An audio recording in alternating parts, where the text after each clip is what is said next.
Boa noite, irmãos. Eu quero estar refletindo com vocês um pouco na palavra de Deus, uma mensagem para o seu coração. Nesses últimos tempos a gente tem vivido essa pandemia e uma coisa interessante nas crises mundiais é que em momentos de crises a nossa espiritualidade ela aflora. A gente revela traços em nós que às vezes nós mesmos não havíamos percebido. E isso é interessante, é processo natural de toda crise que a gente atravessa. Uma crise como essa que está difícil, as coisas começam, esses processos começam a se revelar de forma mais perceptível. Não que não fosse perceptível antes, dava para perceber, mas fica mais, sai da periferia, fica mais cêntrica e você começa a perceber o comportamento das pessoas, como as pessoas agem, e você vê que isso aflora nas pessoas a questão da espiritualidade. E o que seria essa espiritualidade? A espiritualidade é esse conjunto de valores que são superiores, valores transcendentes, né? E esses valores eles dão integralidade e dão sentido para a nossa existência, sentido para a nossa vida. São essas crenças superiores, crenças transcendentes que nós temos, não é? Todas as pessoas têm essas crenças superiores. Isso é a nossa espiritualidade. E isso dá sentido da integração, integralidade em nós. E a gente vive por isso, é isso que vai traçar o nosso, muito do nosso comportamento, do que, porque somos o que somos, porque pensamos o que pensamos, porque fazemos o que fazemos. A nossa espiritualidade ela vai atuar nesse sentido, então nesses valores. E talvez a gente comece a pensar na espiritualidade do brasileiro, não é? A nossa sociedade, e muitos veem a nossa espiritualidade como uma espiritualidade cristã, porque você chega no Brasil, você vê igrejas cristãs em toda parte. Quem foi para o Oriente, quem já saiu do Brasil e foi para o Oriente, é uma experiência interessante. Você passar por diversos locais e você não vê uma igreja em algumas cidades, alguns países. Você só vê mesquitas e mesquitas e mesquitas. Eu já passei por países que você só via templos budistas, templo budista, templo budista, muitos templos. E aqui no nosso caso, a nossa característica é a igreja cristã. Você vê igreja cristã em toda parte, em todo lugar. A gente que é de São Gonçalo, então a gente percebe isso, né?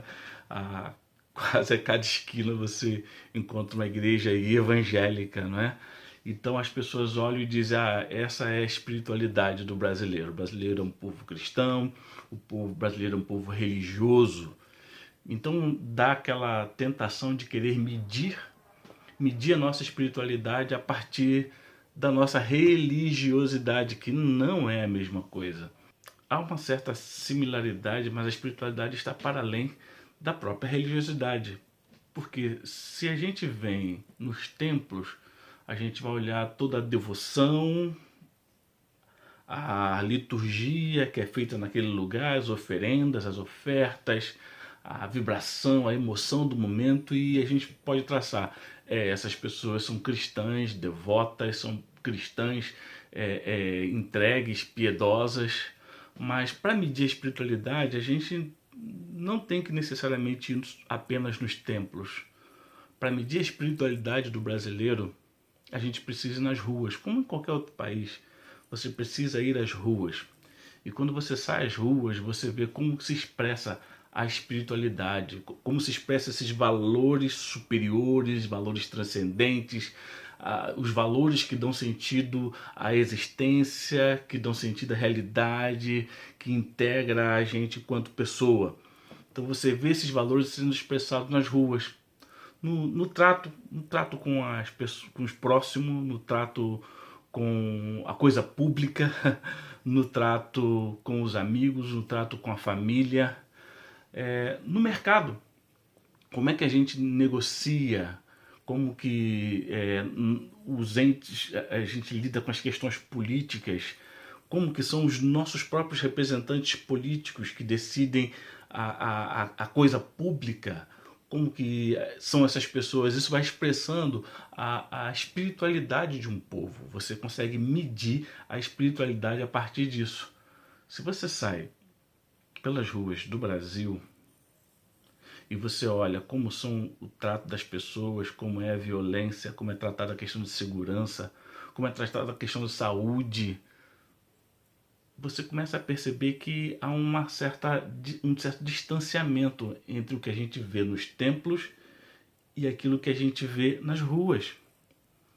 Parece que a realidade das pessoas, ela não é, ela é influenciada pelos templos, mas existem valores que estão para além do templo. Existem valores que a religião ela não toca, ela não consegue transformar isso. E é esse tipo de cristianismo que muitas vezes as pessoas rechaçam, as pessoas não querem, as pessoas querem se afastar desse cristianismo, porque é um cristianismo de discurso, um cristianismo de falar. Eu falo, tenho ritos que eu sigo os ritos, mas quando eu vou para o dia a dia não necessariamente ele tem que expressar ou representar aquilo que eu vivo lá no templo, aquilo que eu vivo lá na minha religião. Mas o cristianismo ele tem uma espiritualidade. O cristianismo ele tem valores que são superiores, valores que são transcendentes. E a gente vai refletir um pouco nisso. Bem, o cristianismo, a espiritualidade do cristianismo, ela é definida a partir do próprio Cristo, né? A espiritualidade cristã. Cristão vem de Cristo, o Cristo. Somos cristãos por causa de Cristo. Então, quando a gente pensa em Cristo, eu escrevi aqui: a nossa espiritualidade, ela não vem de uma opinião e ela não vem de uma filosofia. A nossa espiritualidade parte do princípio de que o Filho de Deus veio a esse mundo. É uma espiritualidade que vem de uma fé revelada, ou seja, Deus se revelou. Não fomos nós que fomos ao encontro dele, não fomos nós que o buscamos, não fomos nós que o criamos, não fomos nós que o inventamos, não. Ele veio a nós. A Bíblia diz que o Verbo se fez carne e ele habitou entre nós. Jesus é o centro da nossa espiritualidade. A Bíblia diz que quando ele foi batizado, ao ser batizado, se ouviu do céu uma voz que dizia: "Este é o meu filho amado, em quem eu me comprazo." Está lá em Mateus 3,17. Cristo é o amado do Pai. É isso que nos define. Cristo é o amado de Deus que foi enviado a esse mundo por amor a nós, por amor a mim, por amor a você. Ele é o centro da nossa espiritualidade. Por isso nós somos cristãos. E essa história, ela não começa com o nascimento de Jesus. Essa história começa bem antes. Essa história do amor de Deus começa bem antes. Começa na criação. A Bíblia diz que Deus criou todas as coisas, Ele criou tudo e criou o ser humano e Ele deu regras para o ser humano. Mas o homem e a mulher eles preferiram confiar no que a serpente lhes dizia. A serpente representava o diabo. E o homem e a mulher confiam na palavra do diabo e desconfiam da palavra de Deus. Foi uma questão de crer ou não crer. Parecia que a serpente estava dizendo: olha, é isso mesmo que Deus disse? Não, tem algo mais. Se você experimentar esse fruto, você vai ser igual a Deus. Você vai conhecer o bem e o mal, você vai ter um poder ilimitado. E foi uma concupiscência para Eva, foi uma concupiscência para Adão. E eles preferiram confiar no que a serpente disse. E eles não creram na palavra de Deus. E o pecado entra nesse mundo e a Bíblia diz assim lá em Romanos 5:12: pelo que como por um homem entrou o pecado no mundo, e pelo pecado a morte, assim também a morte passou a todos os homens, por isso que todos pecaram. A condenação de Adão e Eva por causa do pecado passou a todos nós. A partir daquele momento, todos os que nasceram já nasceram com o pecado lá dentro deles, com o desejo de transgredir, de não fazer a vontade de Deus. Você pode ver até por uma criança, é mais fácil uma criança fazer a coisa que é errada do que a coisa certa. Você diz não faça, aí que ela tem aquela vontade, curiosidade de ser, eu vou lá tentar fazer. Então, todos nós já nascemos com essa tendência de fazer a coisa errada. Adão e Eva, eles foram condenados por isso. E a condenação foi a morte, a separação de Deus, a morte eterna. A morte passou a todos os homens. E acontece uma coisa interessante ali, é que Deus sacrifica um animal para cobrir a vergonha de Adão e Eva. Às vezes a gente passa por esse texto e não percebe isso. É a primeira vez que um animal substitui a morte do homem. A primeira vez. Adão e Eva viram que estavam nus, se envergonharam, o pecado aflorou, veio, né, à tona, e eles percebem a vergonha disso, e Deus cobre a vergonha deles. Eles tentaram cobrir a vergonha do jeito deles a princípio. Mas a Bíblia diz uma coisa pra gente: sem derramamento de sangue não há remissão pelo pecado, não há o pagamento pelo pecado. Então, a alma que pecar, essa morrerá. O homem deveria morrer, e um animal morre no lugar do homem para cobrir o seu pecado. A partir daí na história você vê sempre os sacrifícios do povo de Israel fazendo sacrifícios, os diversos livros da Bíblia falando sobre sacrifício, que era uma substituição pela morte do próprio homem. Ao invés do homem morrer, um animal morria no lugar do homem. E isso representava o que viria lá na frente, porque Deus disse quando ele condena Adão e Eva, ele dá uma palavra de esperança. Ele diz que da semente da mulher nasceria um que pisaria a cabeça da serpente.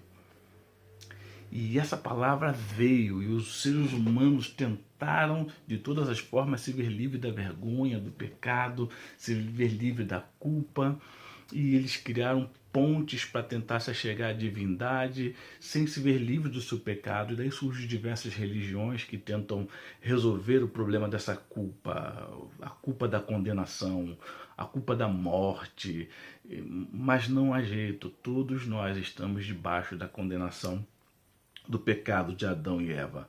Mas a Bíblia diz que Deus, pelo seu infinito amor, ele enviou o seu único filho. Romanos, em João 3,16 diz: porque Deus amou o mundo de tal maneira que enviou seu Filho unigênito para que todo aquele que nele crê não pereça, mas tenha a vida eterna.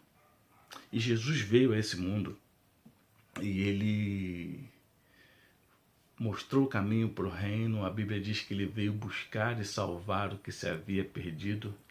E ele mostrou o caminho para o reino e ele cumpriu toda a lei, ele cumpriu toda a vontade de Deus. Ele se fez um de nós, nasceu como homem e cumpriu toda a lei, tudo que Deus havia estabelecido. A Bíblia diz que ele não tinha um pecado.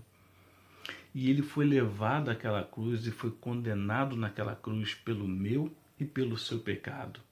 E é interessante essa história, que Deus tinha dado Jesus. Foi Deus que enviou seu Filho para morrer no nosso lugar. Então a condenação foi dada por Deus, mas a solução para o problema do pecado também foi dada por Deus, por uma solução que ninguém poderia imaginar. Embora ele já tivesse profetizado isso, já tivesse falado, Deus já tivesse dito que da semente da mulher viria um que pisaria a cabeça daquela serpente. E Jesus nasce, e ele vive como ninguém viveu, e ele fala o que ninguém falou, e ele mostra o caminho para o Pai. Ele diz: eu sou o caminho, a verdade e a vida. Ninguém vem ao Pai a não ser por mim. Mas os homens amaram mais as trevas do que a luz. E ele foi cravado naquela cruz. E para quem não entende bem, pensa que ele só morreu no meu lugar. Não, ele não apenas morreu no seu lugar. Toda maldição do nosso pecado, toda maldição do nosso erro, toda maldição do nosso próprio orgulho contra a vontade de Deus, tudo isso foi sobre Cristo naquela cruz. Eu escrevi: toda a ira de Deus e toda a condenação pelo pecado da humanidade inteira veio sobre ele naquela cruz. Vergonha, dor, maldição e o castigo de toda a humanidade. Ele nos substituiu, a morte que era nossa. A Bíblia fala lá em Isaías, né, o castigo que nos traz a paz estava sobre ele, e pelas suas pisaduras nós fomos sarados. E ele morre, mas nem a morte pôde detê-lo, porque ele em tudo foi tentado e não pecou. A sua santidade, a vida de Cristo alcançou mérito diante do Pai. E depois de vencer o pecado, Jesus também venceu a própria morte. E ele vence a morte e ressuscita no terceiro dia. Isso para nós é importantíssimo, porque ele veio a esse mundo, ele morreu pelo nosso pecado, como diz a Escritura, e ele ressuscitou o terceiro dia, como diz as Escrituras, para nos livrar dessa condenação e rebentar de vez, nos livrar da escravidão do pecado, para que nós fôssemos livres para fazer a sua vontade. Romanos 5 vai explicar bem isso. Diz assim, Romanos 5,17, diz: porque se pela ofensa de um só a morte reinou por esse, muito mais os que recebem a abundância da graça e o dom da justiça reinarão em vida por um só, Jesus Cristo. Pois assim como por uma só ofensa veio o juízo sobre todos os homens para a condenação, assim também por um só ato de justiça veio a graça sobre todos os homens para a justificação de vida. Porque como pela desobediência de um só homem muitos foram feitos pecadores, assim pela obediência de um muitos serão feitos justos. Jesus Cristo, ele cumpriu aquilo que Adão e Eva não conseguiram, aquilo que eu e você, nós não conseguimos. Jesus alcançou o mérito que eu e você não conseguimos alcançar, porque somos pecadores, somos falhos, e Jesus morreu no nosso lugar. Ele foi condenado para que eu e você não fôssemos mais condenados. Assim como aquele animal morreu para cobrir a vergonha de Adão e Eva, Jesus Cristo morreu naquela cruz para cobrir a nossa vergonha, para nos limpar do pecado que nos aprisiona.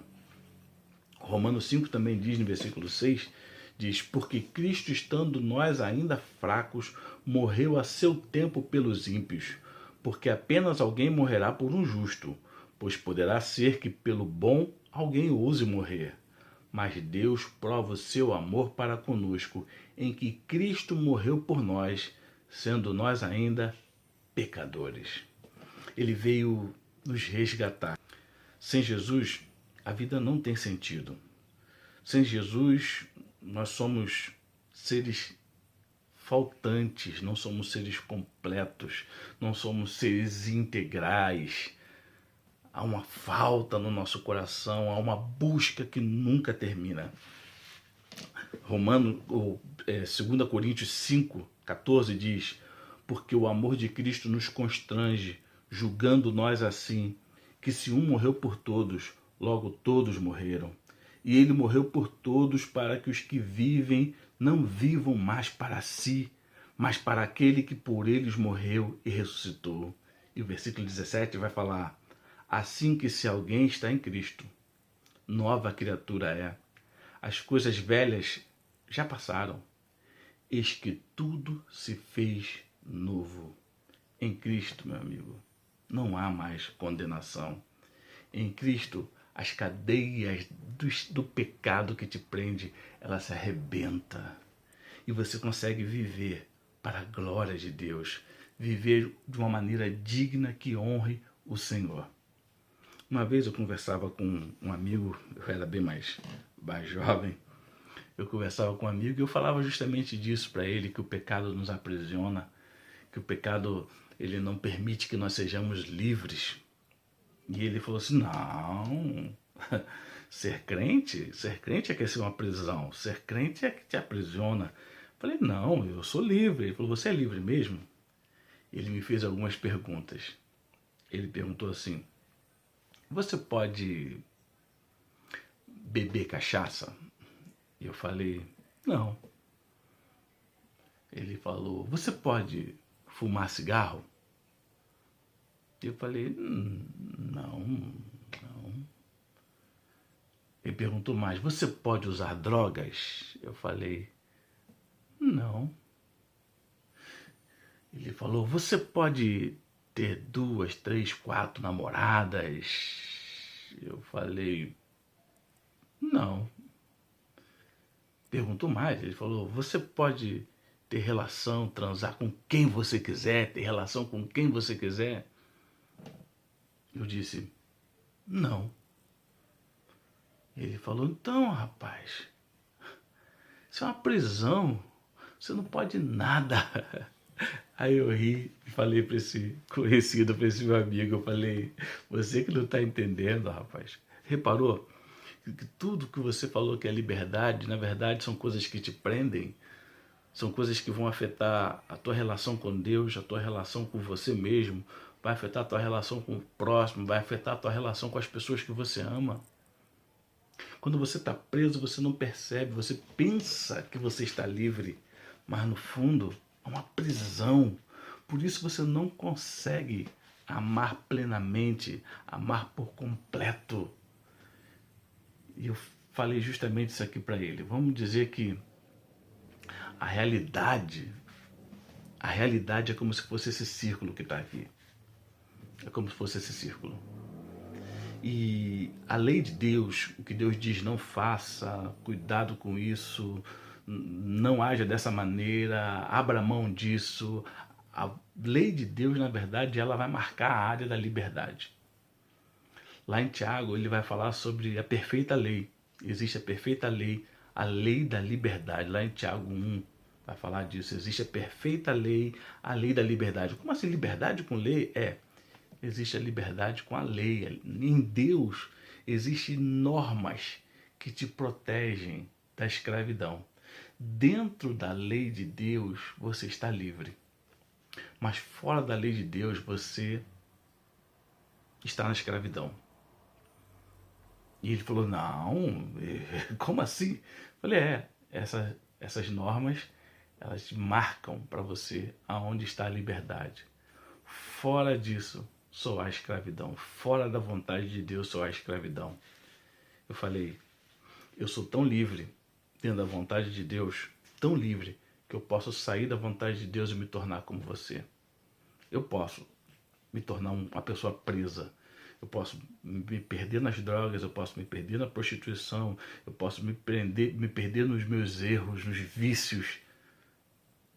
Mas eu tenho noção que isso é escravidão. Mas agora você não consegue sair da escravidão e vir para a liberdade. Você tenta ser uma pessoa boa, você tenta ser uma pessoa honesta, você tenta ser uma pessoa que ama a sua família, você tenta ser uma pessoa que faz as coisas do jeito que pode agradar a Deus, você tenta com as suas próprias forças, mas você não consegue. Quantas vezes você prometeu a você mesmo que nunca mais ia fazer essas coisas? Quantas vezes você prometeu para você mesmo que você ia mudar? Você prometeu para tua esposa, você prometeu para teus filhos, você prometeu até para o teu patrão, você prometeu para as pessoas que te amam que você ia mudar. Mas você não consegue, porque você está preso. Volta e meia você chora às vezes à noite, quieto, sozinho, escondido. As lágrimas vêm, você chora, porque você queria essa mudança, você não queria ser desse jeito, mas você não consegue, porque você está preso na escravidão. Mas a Bíblia diz para nós que se, pois, o Filho te libertar, verdadeiramente, você será livre. Se Cristo te libertar, verdadeiramente você será livre. Essas prisões do pecado desaparecem e você vem para a liberdade. E essa transformação, ela pode acontecer na tua vida nessa noite. E talvez você diga, poxa pastor, eu quero isso. Eu quero Cristo na minha vida. Eu não quero mais viver na perdição, eu não quero mais viver contra a vontade de Deus, eu não quero mais viver na condenação. Eu quero a salvação da minha alma, eu quero a libertação da minha alma, eu preciso de Jesus em minha vida. O que eu posso fazer? Como eu faço para ser livre? Eu tento. A Bíblia diz para nós algumas palavras. Lá em Romanos capítulo 10, versículo 8 diz: mas que diz, a palavra está junto de ti, na tua boca e no teu coração. Esta é a palavra da fé que pregamos, a saber, se com tua boca confessares ao Senhor Jesus e em teu coração creres que Deus o ressuscitou dos mortos, serás salvo. Visto que com o coração se crê para a justiça e com a boca se faz confissão para a salvação. Versículo 13 vai dizer: porque todo aquele que invocar o nome do Senhor será salvo. Tudo que o Senhor Jesus está esperando que você faça é que você abra o seu coração e você faça uma oração dizendo: Senhor, eu tentei com as minhas próprias forças, eu tentei com a minha própria sabedoria, com o meu próprio conhecimento, mas eu sempre volto ao ponto inicial do pecado. Mas nessa noite eu quero essa libertação. Nessa noite eu quero a transformação da minha vida. Nessa noite eu quero a salvação da minha alma. Preciso de ti, Senhor Jesus. Preciso romper essas cadeias das trevas. Entra no meu coração. Muda a minha vida. Eu te confesso como o Senhor da minha vida. Eu te recebo no meu coração. Essa simples oração, ela pode mudar totalmente a tua vida. Pode mudar algo aqui dentro, pode mudar algo aqui dentro. A sua vida jamais será a mesma. Porque você tenta sem Jesus. E sem Jesus, a vida não faz sentido. Sem Jesus, a alegria, ela escapa, por mais que você corra. Quando você chega perto, você está prestes a alcançar a alegria tão almejada, parece que ela voa para mais longe. E a sua vida vai de final de semana em final de semana, você vive nessa busca, na busca da paz, na busca da felicidade que você não encontra. Sem Jesus a vida não tem sentido, mas com Jesus até o pouco se torna muito. Com Jesus tudo passa a fazer sentido no teu coração. Com Jesus, a cada manhã brota um cântico de esperança, um cântico de alegria.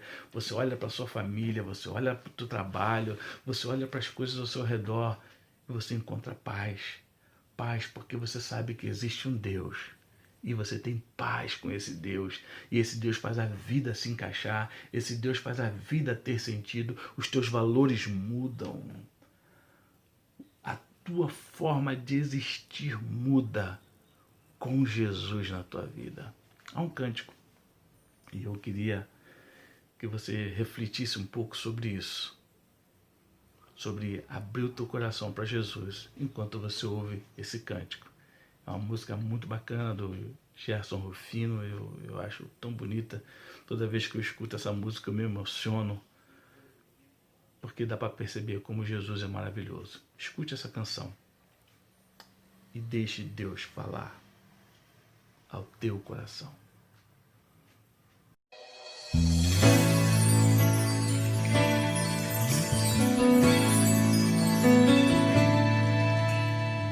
Não sei o que eu sou, nem mesmo onde eu vou, sem Ele. Minha vida sem razão, andando sem direção, sem Ele. Não sei o que dizer, tão pouco o que fazer, sem Ele. Vivendo um temporal, minha história sem final, sem Ele, sem Ele, é viver um falso amor,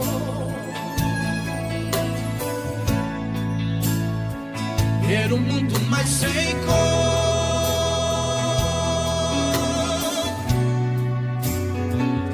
Bebida vida sem sabor. Sem Ele é lutar e não vencer.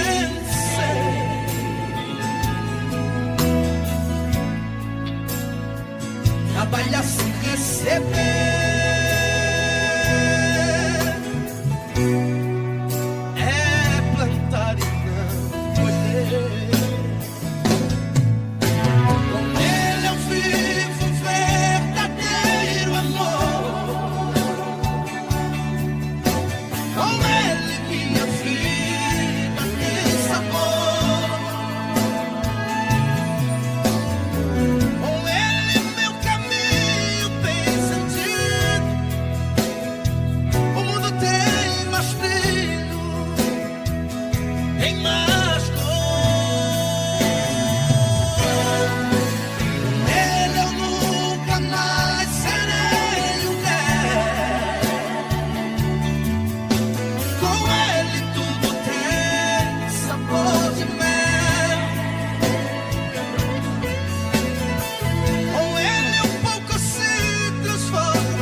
Morar no céu.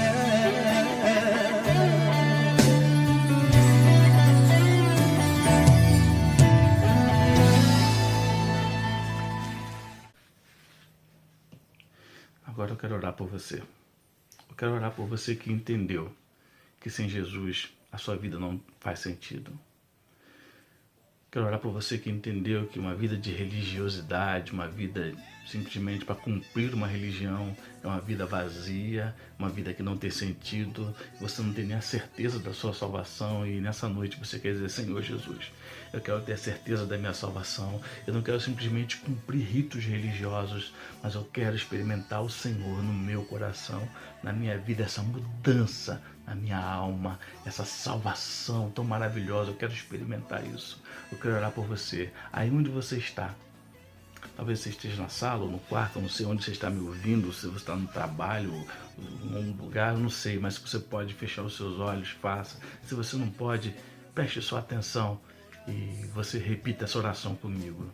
Você que quer abrir o seu coração, você quer dizer assim: Jesus, muda a minha vida. Se você quer isso nessa noite, faça essa oração comigo, assim, repita: Senhor Jesus. Repita de coração, repita da alma. Fale com Ele: Senhor Jesus, nessa noite eu quero entregar a minha vida. Nessa noite eu quero abrir o meu coração.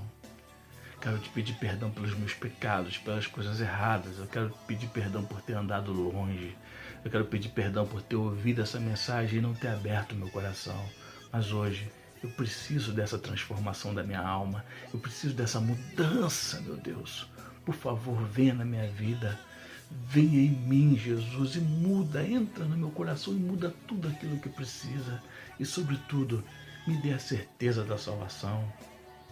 Escreva o meu nome no livro da vida que está no céu, para que quando o Senhor volte, eu possa subir contigo. Eu te agradeço, Senhor, por essa noite. Te agradeço por Jesus ter morrido naquela cruz por mim. Muito obrigado, Senhor. Amém. Que Deus abençoe a sua vida. Se você fez essa oração, procure a igreja, procure um de nós.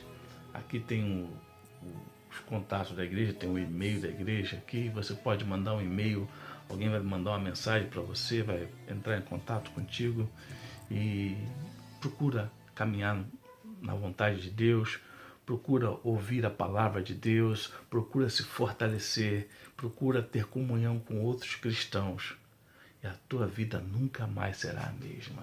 Amém? Eu quero terminar, e antes de terminar, eu quero lembrar você que quer ofertar, você que quer contribuir, aqui tem as contas da igreja, aqui embaixo, passo aqui embaixo, que nesse momento que a gente está isolado, você continue fazendo a sua contribuição, a sua oferta. Nós temos tantas coisas para pagar na igreja, as contas continuam, e a gente, como membro da PIB de Trindade, somos nós que mantemos essa obra.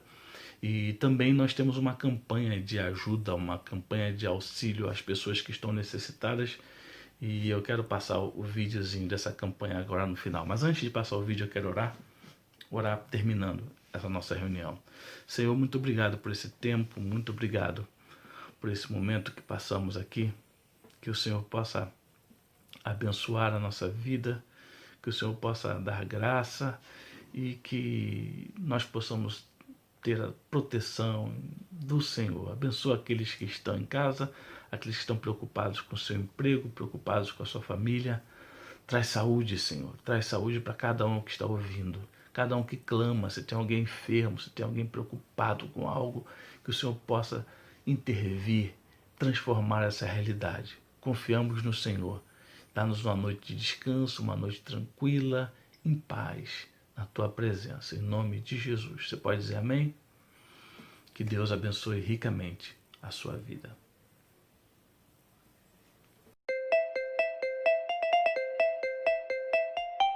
A nossa campanha de arrecadação do mês passado foi um tremendo êxito. Ao todo, conseguimos montar 150 cestas de alimento e material de higiene. Foram 150 famílias que puderam receber este apoio nessa hora difícil que estamos atravessando. Agora, passado um mês, estamos organizando outro tempo de arrecadação. O próximo dia D será na quinta-feira, 11 de junho. Das 9 às 15 horas, toda a nossa equipe estará no Espaço PIB para receber a sua doação. Um tempo para dividir, um tempo para contribuir, um tempo para dar testemunho cristão.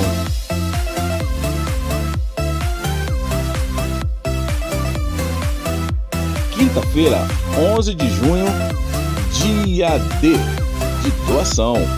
Das 9 às 15 horas, lá no Espaço PIB. Agende esta data. Aguardamos você!